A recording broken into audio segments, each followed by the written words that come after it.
നമസ്കാരം. Evening business ന്യൂസിലേക്ക് സ്വാഗതം. ആദ്യം നോക്കാം പ്രധാന വാർത്തകൾ.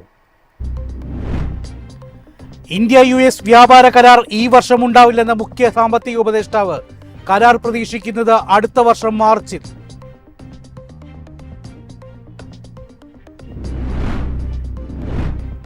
ഇൻഡിഗോയ്ക്കെതിരെ സെബിയുടെ അന്വേഷണം.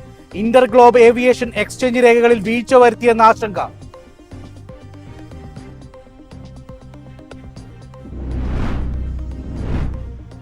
ആഗോള വിപണിയിൽ റെക്കോർഡ് ഉയരത്തിൽ വെള്ളി വില. ഇന്ത്യയിൽ കിലോയ്ക്ക് 2 ലക്ഷം രൂപ കടന്നു.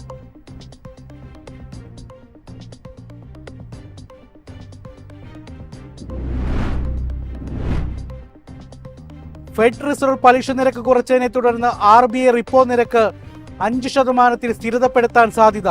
വിദേശ നിക്ഷേപം ഇന്ത്യയിലേക്ക് ആകർഷിക്കുകയാണ് ലക്ഷ്യം. ഇന്ത്യക്കുമേൽ 50% താരിഫ് ചുമത്തുമെന്ന് മെക്സിക്കോ. അടുത്ത വർഷം മുതലാണ് ഏഷ്യൻ രാജ്യങ്ങളിൽ നിന്നും ഇറക്കുമതി ചെയ്യുന്ന ഉൽപ്പന്നങ്ങൾക്ക് തീരുവ ചുമത്തുന്നത്.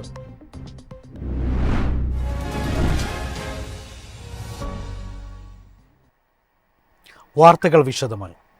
ഇന്ത്യൻ ഓഹരി വിപണി ഇന്ന് നേട്ടത്തിൽ ക്ലോസ് ചെയ്തു. സെൻസെക്സ് 426 പോയിന്റ് ഉയർന്ന് 84,818 ക്ലോസ് ചെയ്തു. നിഫ്റ്റി 140 പോയിന്റ് ഉയർന്ന് 25,898 ക്ലോസ് ചെയ്തു. വിശദാംശങ്ങളുമായി ന്യൂസ് ഡെസ്കിൽ നിന്നും നിഖിൽ ചേരുന്നുണ്ട്. നിഖിൽ, ഏതൊക്കെ ഘടകങ്ങളാണ് ഇന്ന് വിപണിയെ നേട്ടത്തിലേക്ക് നയിച്ചത്? ഇന്നത്തെ ഒരു ക്ലോസിംഗ് നോക്കുകയാണെങ്കിൽ, അതായത് ഒരു പോസിറ്റീവായിട്ടുള്ള ഒരു ടേക്ക് ഓവർ ഡാറ്റയോട് കൂടി തന്നെയായിരുന്നു നമ്മൾ തുടങ്ങിയിട്ടുണ്ടായിരുന്നത്. അതായത് പരിശോധിക്കുകയാണെങ്കിൽ US ഫെഡിൻ്റെ ഭാഗത്ത് നിന്ന് ഏകദേശം 0.25% ഒരു റേറ്റ് കട്ട് ഉണ്ടാകുന്നു. അതിനുശേഷം പരിശോധിക്കുകയാണെങ്കിൽ US വിപണികളുടെ ഭാഗത്ത് നിന്ന് വളരെ പോസിറ്റീവായിട്ടുള്ള ഒരു പ്രകടനമായിരുന്നു ഉണ്ടായിട്ടുണ്ടായിരുന്നത്. കൂടാതെ ഡൊമസ്റ്റിക്കലി പരിശോധിക്കുകയാണെങ്കിലും തുടർച്ചയായിട്ടുള്ള ഒരു 3 ദിവസത്തെ ഒരു ഇടിവിന് ശേഷമാണ് ഇന്നൊരു നേട്ടം ഉണ്ടാകുന്നത്. അതായത് പല സൂചികൾ പരിശോധിക്കുകയാണെങ്കിലും ഓഹരികൾ പരിശോധിക്കുകയാണെങ്കിലും ഒരു കറക്ഷൻ കാര്യമായിട്ടുള്ള ഒരു രീതിയിൽ തന്നെ നേരിട്ടിട്ടുണ്ടായിരുന്നു. അവിടെ നിന്ന് നിലവിൽ ഇപ്പോൾ ഒരു വാല്യൂ ബൈയിങ് പല സെക്ടറുകളിലേക്കും പല ഓഹരികളിലേക്കും കടന്നു വന്നു എന്നൊരു കാര്യമാണ് നമുക്ക് കാണാൻ വേണ്ടിയിട്ട് സാധിക്കുന്നത്. ഇന്നത്തെ ഒരു നിഫ്റ്റി 50യുടെ പ്രകടനം നിലവിലിപ്പോൾ പരിശോധിക്കുകയാണെങ്കിൽ നിഫ്റ്റി 50യെ സംബന്ധിച്ചിടത്തോളം ഏകദേശം 0.5% മുകളിലുള്ള ഒരു നേട്ടം രേഖപ്പെടുത്തിക്കൊണ്ടുള്ള ഒരു പെർഫോമൻസ് ആണ് നിഫ്റ്റി 50യിൽ ഉണ്ടായിരിക്കുന്നത്. ഏകദേശം 0.55% ഒരു നേട്ടം രേഖപ്പെടുത്തിക്കൊണ്ട് 25,898 എന്ന് പറഞ്ഞൊരു നിരക്കിലാണ് നിഫ്റ്റി 50യിലെ ഒരു പെർഫോമൻസ് അല്ലെങ്കിൽ ക്ലോസിംഗ് ഇന്നിപ്പോൾ ഉണ്ടായിരിക്കുന്നത്. നിഫ്റ്റി ബാങ്കിലേക്ക് വരികയാണെങ്കിൽ ഏകദേശം 0.42% ഒരു നേട്ടം നിഫ്റ്റി ബാങ്കിൻ്റെ ഭാഗത്ത് നിന്നും ഉണ്ടാകുന്നു. 59,209 എന്ന് പറഞ്ഞൊരു നിരക്കിലാണ് നിഫ്റ്റി ബാങ്കിലെയും ഒരു പെർഫോമൻസ് നിലവിലിപ്പോൾ കാണാൻ വേണ്ടിയിട്ട് സാധിക്കുന്നു. അങ്ങനെ തുടർച്ചയായിട്ടുണ്ടായിരുന്ന ദിവസങ്ങളിലെ ഇടിവ് മാറ്റിവെക്കാൻ വേണ്ടിയിട്ട് വിപണിക്ക് സാധിച്ചിട്ടുണ്ടായിരുന്നു. പോസിറ്റീവായിട്ടുണ്ടായിരുന്ന ഒരു മാക്രോ തലത്തിൽ അല്ലെങ്കിൽ ഇൻ്റർനാഷണൽ തലത്തിലുണ്ടായിരുന്ന വാർത്തകളും കൂടാതെ ഡൊമസ്റ്റിക്കലി ഉണ്ടായിരിക്കുന്ന ഒരു വാല്യൂ ബൈയിങ്ങും ഒക്കെ തന്നെ വലിയ രീതിയിലുള്ള ഒരു സപ്പോർട്ട് പകർന്ന ഒരു കാഴ്ച കൂടിയായിരുന്നു കാണാൻ വേണ്ടിയിട്ടും സാധിച്ചത്. നിഫ്റ്റി 50യിലെ ഓഹരികളുടെ പെർഫോമൻസ് നിലവിലിപ്പോൾ പരിശോധിക്കുകയാണെങ്കിൽ അദാനി എൻ്റർപ്രൈസസിനെ സംബന്ധിച്ചിടത്തോളം വളരെ മികച്ച ഒരു ദിനം തന്നെയായിരുന്നു. ഏകദേശം 2.65% നേട്ടം രേഖപ്പെടുത്തി. ഇന്ത്യൻ ഓഹരി വിപണി ഇന്ന് നേട്ടത്തിലാണ് ക്ലോസ് ചെയ്തത്. നിഖിലാണ് വിശദാംശങ്ങൾ നൽകിയത്. ഇന്ത്യ US വ്യാപാര കരാർ ഈ വർഷം ഉണ്ടാവില്ലെന്ന് മുഖ്യ സാമ്പത്തിക ഉപദേഷ്ടാവ്. കരാർ പ്രതീക്ഷിക്കുന്നത് അടുത്ത വർഷം മാർച്ചിൽ. പിന്നാലെ റെക്കോർഡ് ഇടിവിലെത്തി രൂപ. ഇന്ത്യ US വ്യാപാര കരാർ 2026 മാർച്ചിനുള്ളിൽ യാഥാർത്ഥ്യമാകുമെന്നാണ് ബ്ലൂംബർഗ് ടെലിവിഷന് നൽകിയ അഭിമുഖത്തിൽ അനന്ത നാഗേശ്വരൻ വ്യക്തമാക്കിയത്. നവംബർ അവസാനത്തോടെ എന്തെങ്കിലും പ്രതീക്ഷിച്ചിരുന്നു, പക്ഷേ അത് നടക്കാതെ പോയി. അതുകൊണ്ടാണ് സമയപരിധി കൃത്യമായി പറയാൻ സാധിക്കാത്തതെന്നുമാണ് അദ്ദേഹം വ്യക്തമാക്കിയത്. 2026-27 സാമ്പത്തിക വർഷത്തിൽ ഇന്ത്യൻ സമ്പദ് വ്യവസ്ഥ പോസിറ്റീവ് മൊമെന്റം നേടുമെന്നും അദ്ദേഹം കൂട്ടിച്ചേർത്തു. അതേസമയം നവംബറോടെ കരാർ ഉണ്ടാവുമെന്നായിരുന്നു നേരത്തെ വിപണി പ്രതീക്ഷിച്ചിരുന്നത്. സർക്കാർ ഈ മാസം ഉണ്ടാവുമെന്നും പറഞ്ഞു. എന്നാൽ ആ ലക്ഷ്യം കൈവരിക്കാൻ കഴിഞ്ഞില്ല എന്ന യാഥാർത്ഥ്യം നാഗേശ്വരൻ തന്നെ സമ്മതിക്കുകയാണ് പ്രസ്താവനയിലൂടെ ചെയ്തിരിക്കുന്നതെന്നാണ് സാമ്പത്തിക വിദഗ്ധർ വിലയിരുത്തുന്നത്. മാർച്ചിനകം കരാർ വന്നില്ലെങ്കിൽ അത് അതിശയിപ്പിക്കുന്നത് വസ്തുതയായിരിക്കുമെന്നുമാണ് നാഗേശ്വരൻ പറഞ്ഞത്. അതേസമയം കരാറിൽ ഒപ്പുവെക്കുന്നതിൽ വ്യക്തതയില്ലായ്മ നിലനിൽക്കുന്നുവെന്ന റിപ്പോർട്ടിന് പിന്നാലെ രൂപ വീണ്ടും ചരിത്രത്തിലെ ഏറ്റവും താഴ്ന്ന നിലയിലെത്തി. US ഡോളറിനെതിരെ രൂപയുടെ മൂല്യം 90.46 എന്ന റെക്കോർഡ് നിലവാരത്തിലേക്കാണ് തകർന്നത്. ഒപ്പം വർഷാവസാനമായതിനാൽ അന്താരാഷ്ട്ര പേയ്മെന്റുകൾക്കായി ഇന്ത്യൻ കമ്പനികൾ വൻതോതിൽ ഡോളർ വാങ്ങിക്കൂട്ടുന്നതും രൂപയ്ക്ക് കനത്ത സമ്മർദ്ദം ചെലുത്തിയെന്ന് വിദഗ്ധരും പറയുന്നു. വ്യാപാര കരാറിലെ കാലതാമസം തുടർന്നാൽ രൂപയുടെ മൂല്യം 92 നിലവാരത്തിലേക്ക് വരെ എത്താനുള്ള സാധ്യതയുണ്ടെന്നും സാമ്പത്തിക വിദഗ്ധർ മുന്നറിയിപ്പ് നൽകുന്നു. News desk MyFin TV. ഇൻഡിഗോയ്ക്കെതിരെ സെബിയുടെ അന്വേഷണം. ഇന്റർഗ്ലോബ് ഏവിയേഷൻ എക്സ്ചേഞ്ച് രേഖകളിൽ വീഴ്ച വരുത്തിയെന്ന് ആശങ്ക. ഇൻഡിഗോയുടെ മാതൃസ്ഥാപനമായ ഇന്റർഗ്ലോബ് ഏവിയേഷൻ ആവശ്യമായ വിവരങ്ങൾ വെളിപ്പെടുത്തുന്നതിൽ വീഴ്ച വരുത്തിയോ എന്നാണ് സെബി അന്വേഷിക്കുന്നത്. വീഴ്ച ബോധ്യപ്പെട്ടാൽ കമ്പനിയോട് വിശദീകരണം തേടും. ഡിസ്ക്ലോഷർ വിഷയങ്ങൾക്കൊപ്പം ബോർഡ് കമ്മിറ്റികളുടെ പങ്കും പ്രത്യേകം പരിശോധിക്കുന്നുണ്ട്. റിസ്ക് മാനേജ്മെന്റ് കമ്മിറ്റി ഉൾപ്പെടെയുള്ള പ്രധാന കമ്മിറ്റികളുടെ മിനിറ്റ്സുകൾ സെബി ഇപ്പോൾ വിശദമായി പരിശോധിക്കുകയാണ്. ലിസ്റ്റഡ് കമ്പനികൾ സെബിയുടെ LODR മാനദണ്ഡങ്ങൾ പാലിക്കുന്നുണ്ടെന്ന് ഉറപ്പുവരുത്താൻ എക്സ്ചേഞ്ചുകളോട് സെബി സമാന്തരമായി വിലയിരുത്തൽ റിപ്പോർട്ടും തേടിയിട്ടുണ്ട്. മുൻ സെബി എക്സിക്യൂട്ടീവ് ഡയറക്ടറും SES സ്ഥാപകനുമായ ജയൻ ഗുപ്തയാണ് ആദ്യമായി ഡിസ്ക്ലോഷർ ലംഘനങ്ങളെ സംബന്ധിച്ച് ആശങ്ക ഉന്നയിച്ചത്. സെബിയുടെ അന്വേഷണം വന്നതോടെ ഓഹരി വിപണിയിൽ ഇൻഡിഗോ ഉടമകൾ ആശങ്കയിലാണ്. അതേസമയം ആരോപണങ്ങൾക്കിടയിലും ഇന്റർഗ്ലോബ് ഏവിയേഷന്റെ non executive chairman Vikram Singh Mehta ഉപഭോക്താക്കൾക്കുണ്ടായ ബുദ്ധിമുട്ടിൽ ക്ഷമ ചോദിച്ചു. ബോർഡ് ഈ വിഷയത്തിൽ സജീവമായി ഇടപെട്ടിരുന്നുവെന്നും മാനേജ്മെന്റിൽ നിന്ന് വിവരങ്ങൾ ലഭിച്ചിരുന്നുവെന്നും അദ്ദേഹം പ്രതികരിച്ചു. ബോർഡ് ഇടപെട്ടില്ല എന്ന വാദം തള്ളിക്കൊണ്ടായിരുന്നു അദ്ദേഹത്തിന്റെ ഈ പ്രതികരണം. News desk MyFin TV. ആഗോള വിപണിയിൽ റെക്കോർഡ് ഉയരത്തിൽ വെള്ളിവില. ഇന്ത്യയിൽ കിലോയ്ക്ക് 2 ലക്ഷം രൂപ കടന്നു. ആഗോള വിപണിയിൽ ഔൺസ് വെള്ളിക്ക് $62.50 എന്ന എക്കാലത്തെയും ഉയർന്ന വിലയാണ് രേഖപ്പെടുത്തിയത്. രാജ്യാന്തര വിപണിയിലെ ഈ മുന്നേറ്റം പ്രതിഫലിച്ചതോടെ രാജ്യത്ത് 1 ഗ്രാം വെള്ളിയുടെ വില ഇപ്പോൾ 201 രൂപയിലാണ് വ്യാപാരം നടക്കുന്നത്. US ഫെഡ് റിസർവ് പലിശ നിരക്കുകൾ കുറച്ചതാണ് ഈ മുന്നേറ്റത്തിന്റെ പ്രധാന കാരണം. ഫെഡ് നിരക്ക് കുറച്ചതോടെ US ഡോളർ സൂചിക 2 മാസത്തെ ഏറ്റവും താഴ്ന്ന നിലയിലേക്ക് കൂപ്പുകുത്തി.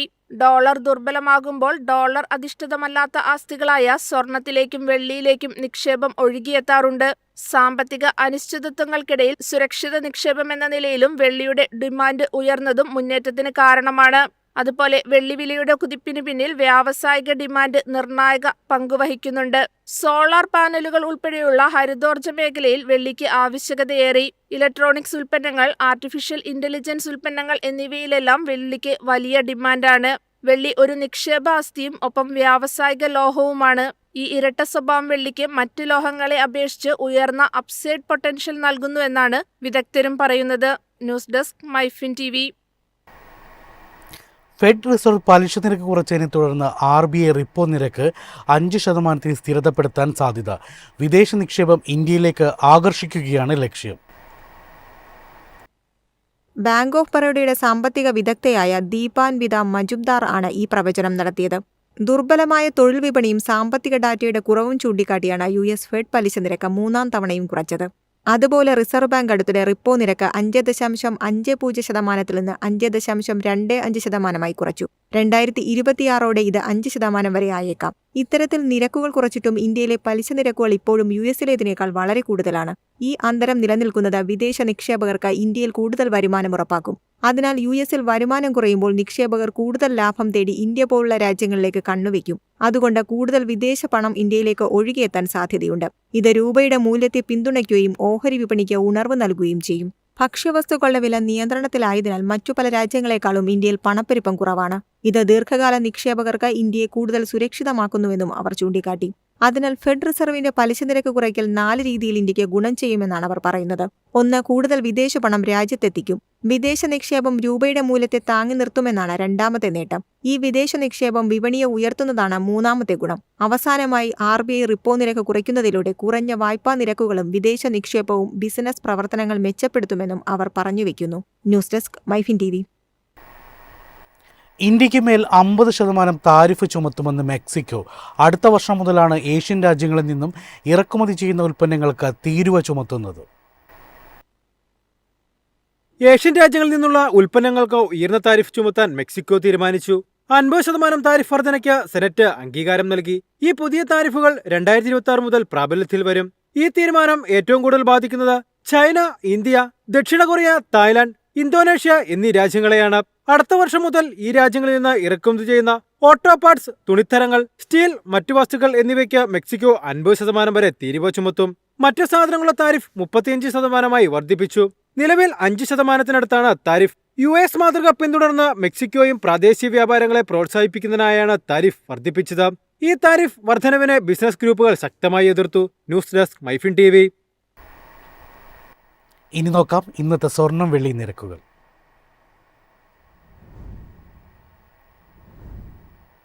സംസ്ഥാനത്ത് സ്വർണ്ണവിലയിൽ വർധനവ്. ഗ്രാമിന് 50 രൂപയും പവന് 400 രൂപയുമാണ് കൂടിയത്. ഇതോടെ സ്വർണം ഗ്രാമിന് 11,985 രൂപയിലും പവന് 95,880 രൂപയിലുമാണ് വ്യാപാരം നടന്നത്. 18 ക്യാരറ്റ് സ്വർണ്ണവിലയിലും വർധനവ് രേഖപ്പെടുത്തി. ഗ്രാമിന് 40 രൂപ കൂടി 9,855 രൂപയായി. വെള്ളി വിലയും വർദ്ധിച്ചു. ഗ്രാമിന് 1 രൂപ ഉയർന്ന് 196 രൂപയിലാണ് വ്യാപാരം നടന്നത്. പ്രധാന വാർത്തകൾ വീണ്ടും.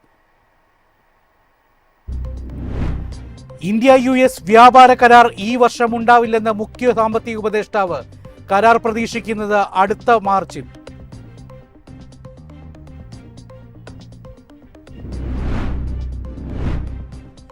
ഇന്ത്യയ്ക്കെതിരെ സെബിയുടെ അന്വേഷണം.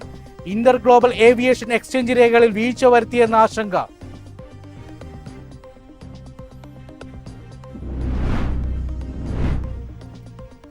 ആഗോള വിപണിയിൽ റെക്കോർഡ് ഉയരത്തിൽ വെള്ളി വില. ഇന്ത്യയിൽ കിലോയ്ക്ക് 2 ലക്ഷം രൂപ കടന്നു.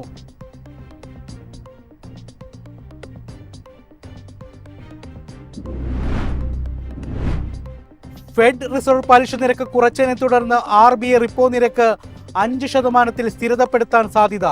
വിദേശ നിക്ഷേപം ഇന്ത്യയിലേക്ക് ആകർഷിക്കുകയാണ് ലക്ഷ്യം. ഇന്ത്യക്കുമേൽ 50% താരിഫ് ചുമത്തുമെന്ന് മെക്സിക്കോ.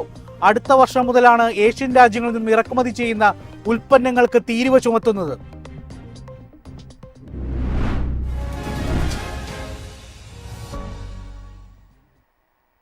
ഇതോടെ ഈവനിംഗ് ബിസിനസ് ന്യൂസ് സമാപിക്കുന്നു. നമസ്കാരം.